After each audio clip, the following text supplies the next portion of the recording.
사실 지금 긴장돼서 기억이 안 나는데 혹시 그때 그 기도했던 거 어떻게 됐냐 예. 했는데 아내가 아직 응답을 안 받았대요. 40일 지났지만 사실 잘 모르겠어요 저도. 네.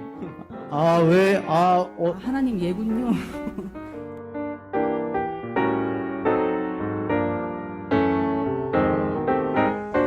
네, 안녕하세요. 김하목 전도사입니다. 성도분들과 함께 교제를 나눌 수 있다는 사실이 귀하고 복될 것 같아서 기쁜 마음으로 자원하게 되었습니다. 저는 우선 5남매 가정에서 자랐습니다. 그래서 여러 가지 서러웠던 기억들이 있습니다. 형제 자매들에 치여서 살았었고, 그리고 아무래도 가족들이 많다 보니까 넉넉하지 않은 환경에 절제를 할 수밖에 없었고요. 저는 모태신앙으로 태어났습니다. 그렇게 교회를 다니다 보니까 제가 하나님을 만나서 교회를 가게 되는 것이 아니라 그냥 어렸을 때 자연스럽게 그냥 친구들이랑 놀기 위해서 처음에 교회를 다녔던 것 같아요. 그렇게 다니다가 중학교 1학년 때 교회에서 연합수련회를 가게 됩니다. 오병이어 비전 캠프였어요. 그때 이제 처음으로 하나님을 만나게 되었어요. 하나님이 살아계시다는 것을 제가 알게 되었고 확신을 가지게 되었습니다. 그때부터 저는 친구들 때문이 아니라 하나님 때문에 교회를 진실되게 다녔던 것 같아요. 그냥 교회에 있는 게 너무 즐거웠어요. 그렇게 즐겁고 행복하게 교회 사역을 했던 기억들이 지금 저의 신앙적인 일을 행하는 데 있어서 걸음이 되었다고 생각을 합니다. 저는 사회복지학과를 나왔습니다. 저는 우선 장애인들이 다니는 그런 통합 유치원에 다녔습니다. 10대 1의 비율로 장애인들이 10명 있으면 한 명은 비장애인들을 들여보내줬어요. 그때 어머니가 그 통합교육을 통해서 장애인들에 대해 알아가고 함께 생활하는 법을 배워라 이런 취지에서 보내주셔가지고 어렸을 때부터 그들과 놀았고 그들이 저는 되게 편한 친구들이었습니다. 중학교를 들어갔는데 반에 지적장애를 가지고 있는 친구가 한 명 있었어요. 그 친구는 평소에 엄청 얌전했는데 초코파이를 되게 좋아하던 친구였어요. 아이들이 이제 수업을 듣기 지루해지거나 본인들이 심심하면 그 친구한테 귓속말로 초코파이라고 조용히 말했습니다. 초코파이가 오지 않자 화나서 교실 유리창을 주먹으로 깼고요. 책상을 주먹으로 부쉈어요. 그 친구 옆에 있으면서 그가 누려야 되는 것들을 당연히 누리지 못하고 그가 받지 말아야 할 차별을 그가 받는 것을 보면서 지금의 세상은 뭔가 잘못됐다. 아무도 이렇게 나서지 않는다면 나라도 이 친구를 위해서 그러한 일들을 사람이 장애를 가지고 있다는 이유로 세상이 장애를 받지 않을 수 있도록 노력해야겠다라는 생각을 가지면서 그때부터 사회복지사로서의 꿈을 가지게 됩니다. 결국 사회복지학과에 들어가게 됩니다. 저는 애초에 사회복지사의 꿈을 가지고 사회복지대학교에 들어간 거기 때문에 그 공부하는 모든 과정들이 너무 즐거웠어요. 근데 한 복지관에서 제가 이제 인턴으로 일을 하게 됐는데 한부모 가정 아이들의 역량 강화 프로그램 활동을 맡았어요. 근데 제가 아동들한테 너무 많은 상처를 받았어요. 그냥 장난으로 입에 담지 못할 욕들과 그런 장난들을 치면서 제가 1년 동안 그 친구들에게 데이다 보니까 아이들을 어느 순간부터 좀 힘들어 해지더라고요.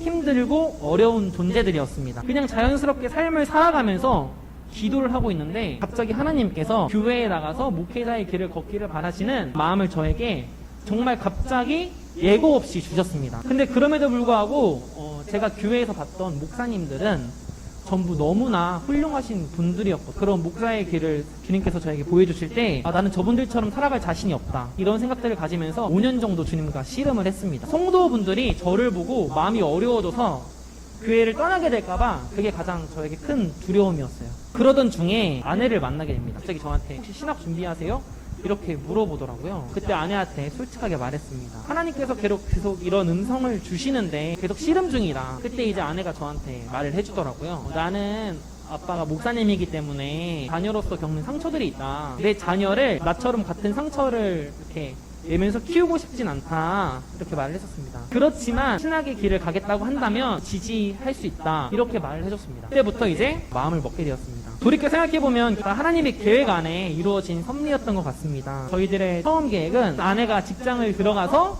일을 하고 그 다음에 제가 대학교 한 2학년 때까지는 신대원에서 공부만 하는 걸로 이렇게 서로 생각을 하고 결혼을 하게 되었습니다.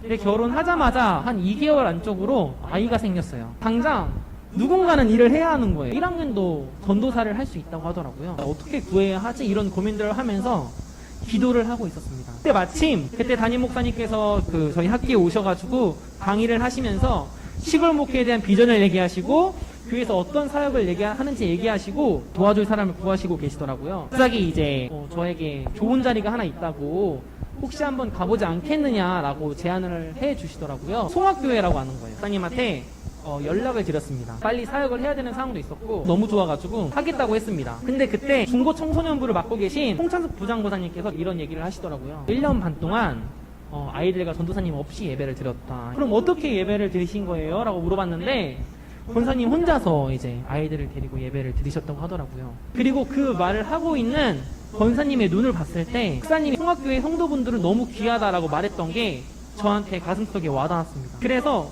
이런 성도분들이 있는, 이런 귀한 사람들이 있는 교회에서 사역하면 내가 너무나 행복하겠다. 이제 목사님과 여러 성도분들이 허락을 해주셔서 제가 오게 되었습니다. 그렇게 해서 저는 성악교회에서 사역을 이제 100일 정도 됐었는데 한번 머리가 좀 아픈 일이 있었어요. 뇌수막염인 것 같다고 말씀을 하시더라고요. 그래서 그때 잠깐 하나님을 원망했습니다.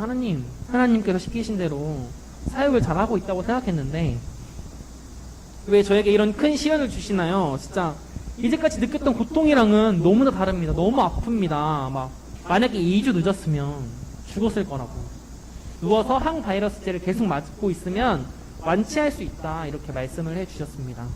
그 입원한 채로 핸드폰을 보잖아요. 그러면 전체 성도 톡방이 있잖아요. 이제 거기서 저의 상황을 공유해 주시고 저를 위해서 이렇게 기도를 해주시는 그런 모습들을 보면서 진짜 내가 성악교회 오길 너무 잘했다. 진짜 내가 이렇게 사랑받는 전도사구나. 하나님 감사합니다. 이런 사실들을 느낄 수 있었습니다.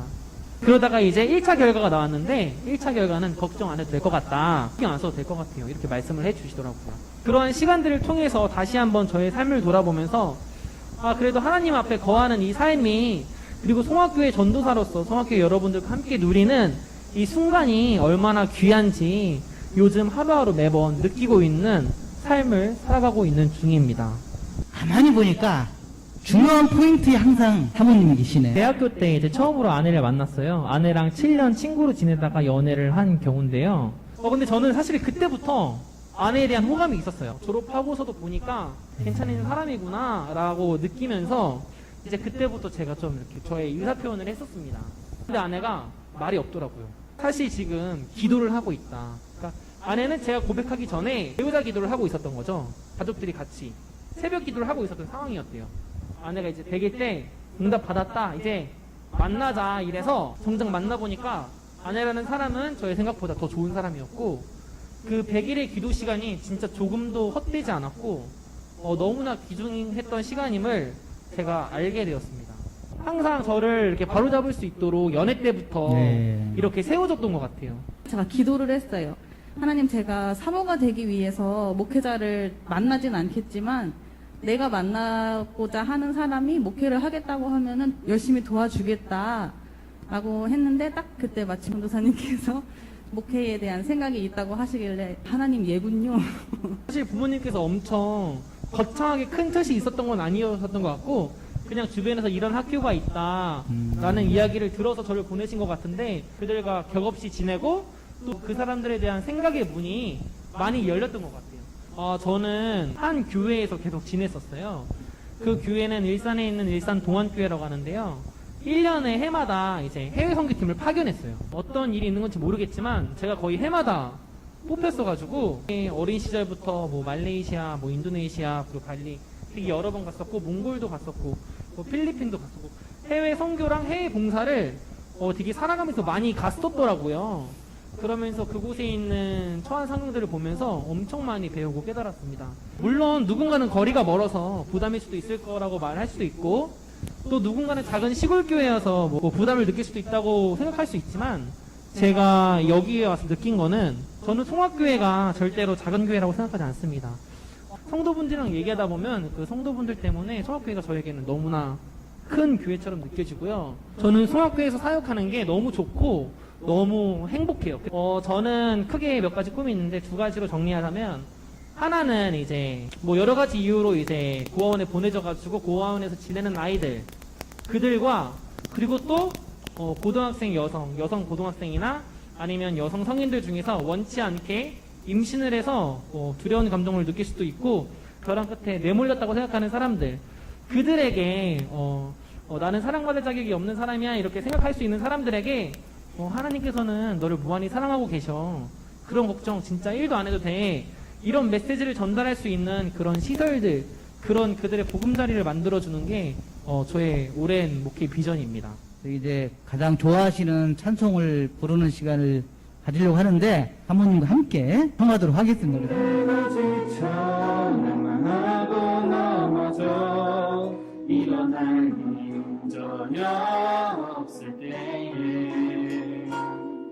조용히 나가와 손잡아 주시며 나에게 말씀. 제가 삶을 살아가면서 당연히 저도 사람이기 때문에 힘든 일들이 너무 많았고 지치는 일들도 너무 많았어요. 가사 중에서 이제 힘들고 지쳐 낙망하고 넘어져 일어날 힘 전혀 없을 때 조용히 다가와 손 잡아주시며 나에게 말씀하시네. 너는 내 아들이라, 이런 구절이 있어요. 항상 혼자라고 느끼고 너무 외롭게 살아갈 때마다 이 찬양 가사를 읽고 노래를 부르면 하나님께서 너는 혼자가 절대로 아니란다. 너는 내 아들이기 때문에 내가 늘 너와 함께 있을 거야. 이렇게 저에게 말씀해 주시는 것 같아서 외롭고 지칠 때마다 이 찬양을 불렀던 기억이 있습니다.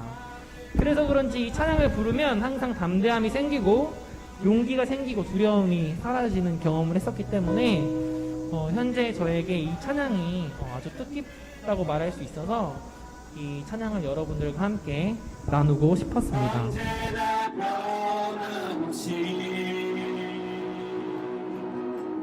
너는 내 아들이라 나의 십자가 고 내 삶의 그 고통으로 내가 너를 낳았으니 너는 내 아들이라 너의 날 내가 너를 낳구나 너는 내 아들이라 나의 사랑하는 내 아들이라 너는 내 아들이라 오늘 날 내가 너를 낳구나 너는 내 아들이라 내 사랑하는 내 아들이라